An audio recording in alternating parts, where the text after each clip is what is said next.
channel Let's Edu Crack It. Hope you all are doing well.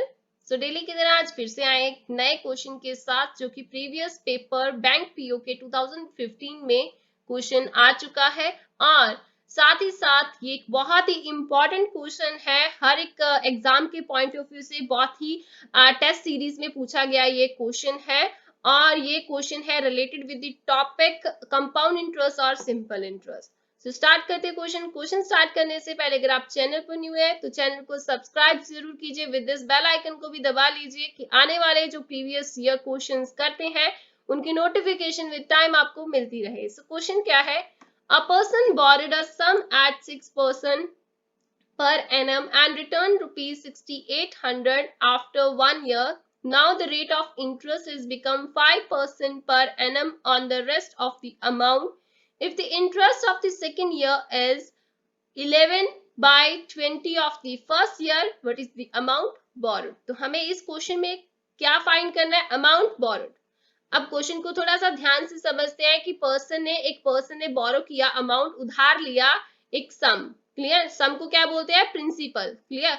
एक सम उधार लिया कितने रेट पर, 6% रेट पर। अब रिटर्न कर रहा है 6800 आफ्टर 1 ईयर, एक साल के बाद वो कितने रुपीस रिटर्न कर रहा है, 6800 रुपीस। अब वो बोल रहा है कि अगले साल जो है रेट ऑफ इंटरेस्ट कितना लगेगा, 5% per annum on the rest of the amount. बाकी जो बचा हुआ अमाउंट है, बचा हुआ, अब इतना रिटर्न कर दिया उसने, रिटर्न करने के बाद जितना भी बचा हुआ अमाउंट है उस पर कितना रेट लगेगा, 5% का। अब नेक्स्ट हमें गिवन है कि if this interest of the second year का जो इंटरेस्ट है वो 11 by 20 है फर्स्ट ईयर के इंटरेस्ट से, तो हमें निकालना क्या है, सम अमाउंट बोरोड, कितना अमाउंट बोरो किया गया, यानी कितना सम बोरो किया गया जिसे हम बोलते हैं प्रिंसिपल। हमें इस क्वेश्चन में प्रिंसिपल निकालना है। सो सबसे पहले जो चीज हमें फाइंड आउट करनी है उसे हम लेट कर लेते हैं, let the principal be x rupees या p रुपीस, कुछ भी मान सकते हैं। लेकिन अब देखिए इस क्वेश्चन को करना किस मेथड से है, वो करने से पहले हमें उसका फॉर्मूला पता है या नहीं पता वो जानना बहुत जरूरी है।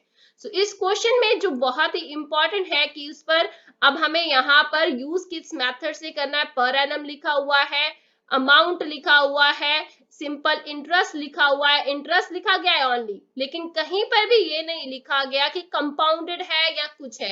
अगर कंपाउंडेड वर्ड नहीं लिखा गया तो याद रखिएगा कि हमें इस क्वेश्चन को करना होगा with the simple interest method. So simple interest का फॉर्मूला यूज करेंगे जो कि क्या होता है, principal multiply by rate multiply by time divided by 100। So ये फॉर्मूला हम यूज करके इस क्वेश्चन को सॉल्व करेंगे। विद दिस हमें पता है कि सिंपल इंटरेस्ट मेथड से अमाउंट क्या होता है, amount is equal to principal plus simple interest. So ये फॉर्मूलेज मेनली यूज होंगे इस क्वेश्चन में to find out the answer. So देखिए प्रिंसिपल हमने लेट कर लिया। अब देखिए प्रिंसिपल पर हमें पता है कि यहाँ पर फर्स्ट ईयर पर पहले साल में, क्योंकि एक साल के बाद लिखा है कि वो रिटर्न कर रहा है 6800, तब तक के लिए उसका रेट कितना लग रहा है, 6%। So rate in the first year कितना लगेगा, 6%, और उस रेट पर लगने के बाद एक साल के बाद कितना अमाउंट बनता है पहले हम वो निकालेंगे, और निकालने के बाद जो रिमेनिंग अमाउंट होगा, लिखा हुआ है ना यहाँ पर देखिए, रेस्ट ऑफ द अमाउंट पर रेट लगेगा 5%। इसका मतलब हमें एक साल में कितना अमाउंट बनता है पहले वो निकालना है, तो उसके बाद हमें माइनस करना होगा 6800 जो उसने वापस कर दिया है, रिटर्न कर दिया है। सो पहले हम अमाउंट निकालने से पहले अमाउंट का फॉर्मूला क्या होता है, ये होता है principal plus simple interest. So simple interest एक साल के अंदर कितना बनेगा, यहाँ पर लिखते हैं amount is equal to principal है x लिखा plus x multiply by rate कितना है, रेट इज 6%, पहले साल में रेट कितना है 6% है, मल्टीप्लाई बाय टाइम 1 ईयर का, ये किया। अब यहाँ पर 6 डिवाइडेड बाय 100 कर देंगे तो ये बन जाएगा 0.06x, प्लस हम x कर देंगे तो ये कितना बन जाएगा, amount will become after 1 year 1.06x rupees. तो ये अमाउंट बन गया आफ्टर 1 ईयर। और अगर हमें अकेला इंटरेस्ट, रेट ऑफ इंटरेस्ट निकालना होता एक साल का, simple interest for the 1 year, क्योंकि हमें यहाँ पर पता है कि पहले साल के सिंपल इंटरेस्ट का 11 by 20 क्या है, दूसरे साल का सिंपल इंटरेस्ट। सो इसीलिए हमें ये भी चाहिए होगा, तो यहाँ पर अलग से वो भी लिख लेते हैं। सिंपली इसकी वैल्यू हमें क्या निकल कर आई, ये देखिए 0.06x, तो ये लिख लिया आपने, क्लियर। सो ये हमारे पास पहले साल का सिंपल इंटरेस्ट भी आ गया, पहले साल के बाद अमाउंट कितना बनता है वो भी आ गया। अब देखिए यहाँ पर हमें गिवन है कि उसने एक साल के बाद जो है कितने रुपीस रिटर्न कर दिए, इतने कर दिए, तो रिमेनिंग अमाउंट कितना है, तो पहले हम रिमेनिंग अमाउंट लिख लेते हैं।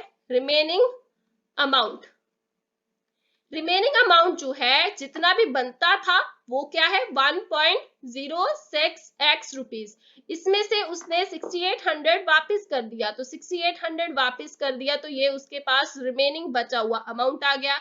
अब इस अमाउंट पर अगले आने वाले टाइम पीरियड, हमें यहाँ पर अब देखिए क्वेश्चन में बहुत इंपॉर्टेंट है कि टाइम कहीं पर भी नहीं गिवन, टाइम कहीं पर भी नहीं गिवन कि इतने सालों के लिए हमें लगाना है, लेकिन हमें यहाँ पर एक चीज इंपॉर्टेंट है कि हमें दूसरे साल के इंटरेस्ट के साथ कंपैरिजन किया जा रहा है पहले साल के इंटरेस्ट का, इसीलिए हमें क्या करना होगा, अगला एक साल का ही हमें इंटरेस्ट निकालना है और सेकेंड ईयर का इंटरेस्ट निकालेंगे इस अमाउंट को यूज करते हुए, और सेकेंड ईयर का ही इंटरेस्ट निकालेंगे इस लाइन को यूज करते हुए। इस लाइन को हम जब दोबारा यूज करेंगे तो दो बारी हमारा सेकेंड ईयर का सिंपल इंटरेस्ट निकल कर आ सकता है। सो पहले हम इस मेथड से जाएंगे, जो हमारे पास अमाउंट है, रेट हमें पता है कि अगले टाइम पीरियड के लिए रेट क्या यूज करना है 5%। सो इस मेथड से हम सिंपल इंटरेस्ट निकाल सकते हैं सेकेंड ईयर का। सेकेंड ईयर का सिंपल इंटरेस्ट निकालने के लिए सेम फॉर्मूला यूज करेंगे, प्रिंसिपल। अब देखिए मैंने प्रीवियस क्वेश्चंस में भी आपको बताया है कि इस चीज के रिगार्डिंग कि जो भी अमाउंट बनता है पिछले साल का, वो अगले टाइम पीरियड के लिए अगर हम इंटरेस्ट निकालना चाहते हैं, वो अगले टाइम पीरियड के लिए क्या बन जाता है, प्रिंसिपल। अब प्रिंसिपल हम ये यूज करेंगे ना कि ये याद रखेगा, क्लियर। हम अगले एक साल के लिए अब सिंपल इंटरेस्ट निकालना चाहते हैं, तो प्रिंसिपल हमारा ये होगा 1.06x माइनस 6800 और इस पर लगाएंगे 5% का interest rate and multiply by 1, क्योंकि एक साल का निकालना है, क्योंकि सिर्फ सेकेंड ईयर का निकालना है हमें, सेकेंड ईयर का। यहाँ पर नीचे 100 लगाया, कटिंग की तो यहाँ पर 20 आया। So finally we get the simple interest of the second year 1.06x minus 6800 divided by, ये यहाँ पर 6 है, इसको करेक्शन कर लीजिए 6,